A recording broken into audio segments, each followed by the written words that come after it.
ప్రెగ్నెన్సీలో కాన్స్టిపేషన్తో బాధపడుతున్నారా? ఈ వీడియో మీకోసమే. ప్రెగ్నెన్సీలో కాన్స్టిపేషన్ రావడానికి 5 ప్రధాన కారణాలు ఉన్నాయి. అందులో మొదటిది ప్రొజెస్ట్రాన్ అనే హార్మోన్ ప్రెగ్నెన్సీ సమయంలో అధిక మోతాదులో రిలీజ్ అవుతుంది. దీనివల్ల కాన్స్టిపేషన్ వచ్చే అవకాశం ఉంటుంది. రెండవ కారణం ప్రెగ్నెన్సీలో వేసుకునే ఐరన్ సప్లిమెంట్స్ వల్ల కూడా బౌల్ మూమెంట్స్ తగ్గి కాన్స్టిపేషన్ వచ్చే అవకాశం ఉంటుంది. మూడవ కారణం ప్రెగ్నెన్సీలో యుట్రస్ సైజ్ అంటే పొట్ట పెరుగుతూ ఉంటుంది. దీని ఒత్తిడి అనేది పేగుల మీద పడి బౌల్ మూమెంట్స్ తగ్గడం వల్ల కాన్స్టిపేషన్ వచ్చే అవకాశం ఉంటుంది. నాలుగవది ఫైబర్ ఎక్కువ ఉన్న ఆహారం తీసుకోకపోవడం, వాటర్ సరైన మోతాదు తీసుకోకపోవడం వల్ల కూడా కాన్స్టిపేషన్ వచ్చే అవకాశం ఉంటుంది.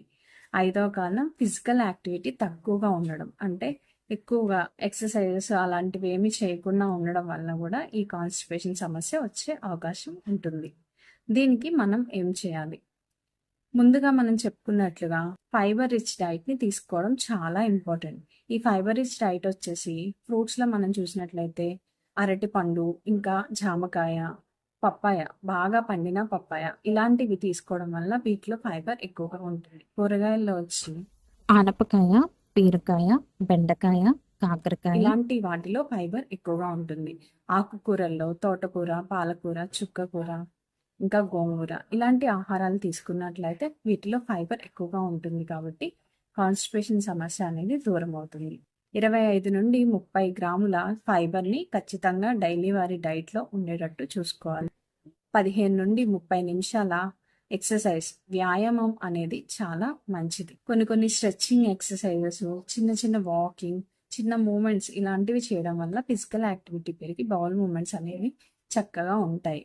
రోజుకి 8 నుండి 10 గ్లాసుల నీటిని తీసుకోవడం ఎంతో ముఖ్యం. ఒకవేళ ఈ సమస్య మీకు అధికంగా ఉండి వారంలో 3 సార్లు కూడా మోషన్ మీకు రాకపోయినా అయితే ఖచ్చితంగా డాక్టర్ని కన్సల్ట్ చేయండి.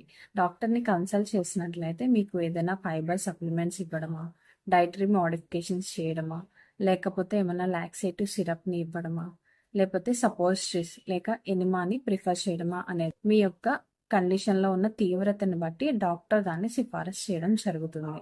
ఏది కూడా మీ ఓన్గా చేసుకోవడం మంచిది కాదు. డాక్టర్ సలహా మేరకు చేసుకోవడమే మంచిది. ఈ వీడియో నచ్చినట్లయితే లైక్ చేయండి. మరిన్ని ఇన్ఫర్మేటివ్ వీడియోస్ కోసం తప్పకుండా ఛానల్ని సబ్స్క్రైబ్ చేసుకోండి. ఎవరికైతే వీడియో యూస్ఫుల్గా ఉంటుందో తప్పకుండా వారికి షేర్ చేయండి.